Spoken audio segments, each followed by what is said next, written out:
Comment করে যে ভাই আমার ভিডিও দেখে আজকে দেখা হলো, খুব ভালো লাগলো। ঠিক আছে, হাই। পরের মঙ্গলবার খোলা থাকবে? সব মঙ্গলবার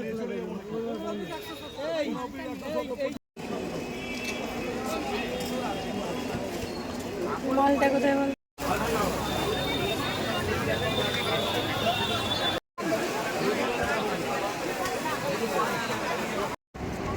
গাইজ আবার একটি নিউ মার্কেটিং ভিডিও নিয়ে এসেছি। এরপর আর একটা মঙ্গলার হাট পাবে, আর কি পরিমাপে ভিড় হয়েছে আজকে দেখতে পাবে।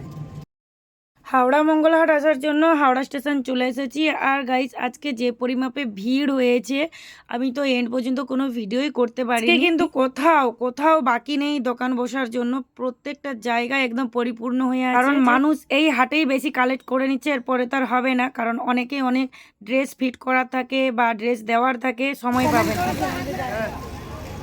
যে ভাই আমার ভিডিও দেখে আজকে দেখা হলো, খুব ভালো লাগলো। ঠিক আছে। আজকে মার্কেটে আসার পথে একজন ভাইয়ের সাথে দেখা হয়েছিল। ভাই নিজেই এসে বললো যে দিদি ভাই তোমার ভিডিও দেখি। সত্যি বলছি আমি খুব খুশি হচ্ছি যে তোমরা এভাবে আমার সাথে দেখা করছো। তো ভাই সবসময় তো হোলসেল দাম তোমরা জানো, বা কোন ড্রেস কোনখানে পাওয়া যায় সবসময় জানো। তো আজকে এই ভিডিওর মধ্যে কিছু মঙ্গলা হাটের তথ্য বলবো, যে তথ্যগুলো তোমাদের জানা থাকলে তোমরা কিন্তু একটু হেল্প পাবে। এই মঙ্গলা হাটটা হলো এশিয়া মহাদেশের সর্ববৃহৎ। আমাদের এই আশপাশের চারিদিকের তুলনায় অনেক বড় হাট, অনেক বড়। যেহেতু আমি অনেক ভোর ভোর এসেছি তাই একটু ফাঁকা ফাঁকা লাগছে ব্রিজের সিঁড়িটা, কিন্তু আমি যখন রিটার্ন করি এতটাই ভিড় যে তোমরা ওখান থেকে ওঠানামা করতেই পারবে না। হাওড়া মঙ্গলা হাট সোমবার মঙ্গলবার 2 দিন হয়, সোমবার সকাল 9টা পর্যন্ত, মঙ্গলবার সকাল 12টা পর্যন্ত। আজকে কিন্তু ব্রিজটা একেবারেই ফাঁকা, মানে নামতে এত ভালো লাগছে। আর ভিড় কিন্তু অনেক কম, কালকের তুলনায় কিন্তু একটু বেশি, সোমবারের তুলনায়। আমি যেই মুহূর্তে এসেছি বা যেই সময়ে এসেছি ভিড়টা একদম চারিদিকে কম দেখতে পাচ্ছ, কিন্তু কিছুক্ষণ পর 15-20 মিনিট পর আস্তে আস্তে চারিদিক থেকে মানুষ আসতে থাকে আর প্রচুর পরিমাপে ভিড় হতে থাকে। আগের মঙ্গলা হাটের থেকে কিন্তু আজকে ভিড়ের সংখ্যা অনেক কম, অনেক, মানে কখন কী যে হবে কেউ বলতে পারবে না। এতটাই পরিমাপে ভিড় হয়েছিল, অনেক জায়গায় চুরি হয়েছে, কারো ফোন চুরি হয়েছে, যার জন্য আমি কিন্তু ভিডিও করতে পারিনি। মানে আমারও মনের মধ্যে ভয় লেগে গেছিলো যে এত ভিড়ের মধ্যে যদি আমি ভিডিও করি তো আমারও ফোনটায় রিস্ক হয়ে যেতে পারে, কারণ এই মার্কেটগুলো রোড সাইডের ওপরে, যদি ফোন কাড়িয়ে নেয় না ফেরত পাওয়া খুবই মুশকিল। তবে এখানে প্রশাসন ব্যবস্থা খুবই ভালো ছিল, বারবার মাইকের মাধ্যমে অ্যানাউন্স করেছিল, দেখছিলাম যে যদি কারো কোনো ক্ষতি হয় বা কারো কোনো কিছু হারিয়ে যায়, সমস্ত কিছু তাড়াতাড়ি থানার মধ্যে জানাতে। এখানে তো অনেকগুলো থানা আছে। এবারের মতো পুজোর কিন্তু ড্রেস কালেক্ট করা প্রায় সকলের শেষ। বাড়ির সূত্রে কেনাকাটা করতে আসছো, যারা ব্যবসা করছো তারা তো রেগুলার আসবে।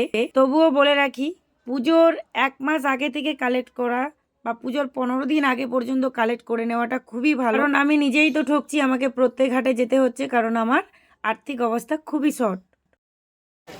আজকের মার্কেট একদম ফাঁকা, আর অনেক জায়গায় ড্রেস, মানে মনের মতো ড্রেস পাওয়া যাচ্ছে না, অনেকে আগে থেকে কালেক্ট করে নিয়েছে।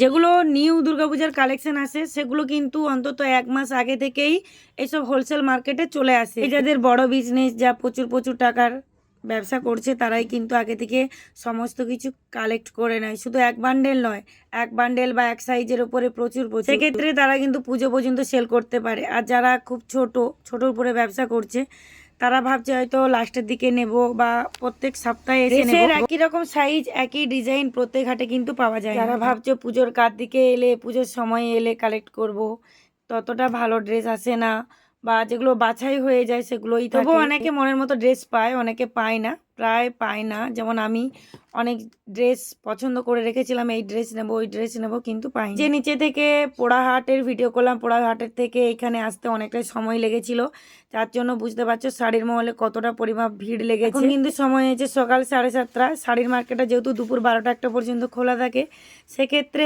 আরও ভিড় হবে যত বেলা হবে। কারণ এই সময় যারা মাত্র ব্যবসা করছে তারাও নয়, এই মার্কেটের আশপাশে যারা আছে তারাও কিন্তু পুজোর কালেকশন কালেক্ট করতে। আজকের ভিডিওটা কিন্তু বেশি বড় নয়, কারণ আমি ভিডিওই করতে পারিনি। চলো ভিডিওটা এই পর্যন্ত। যদি তোমাদের মনে হয় আমাদের একটু হেল্প হবে, অবশ্যই একটা লাইক করে দিও। সবাই ভালোভাবে কাটাবে, কারণ আমি আমার চোখের সামনে যেসব দুর্ঘটনা দেখছি খুব খারাপ লাগছে। সবাই সাবধানে পুজো কাটাবে। আর একটা রিকোয়েস্ট, তোমরা এইভাবে সবাই পাশে থাকবে। আর হ্যাঁ, পুজোর পরে কিন্তু লক্ষ্মী পুজো, কালী পুজোর নিউ নিউ কালেকশান আসবে, শীতের কালেকশান আসবে। এইভাবে সবাই পাশে থেকো, ভালো থেকো, টাটা।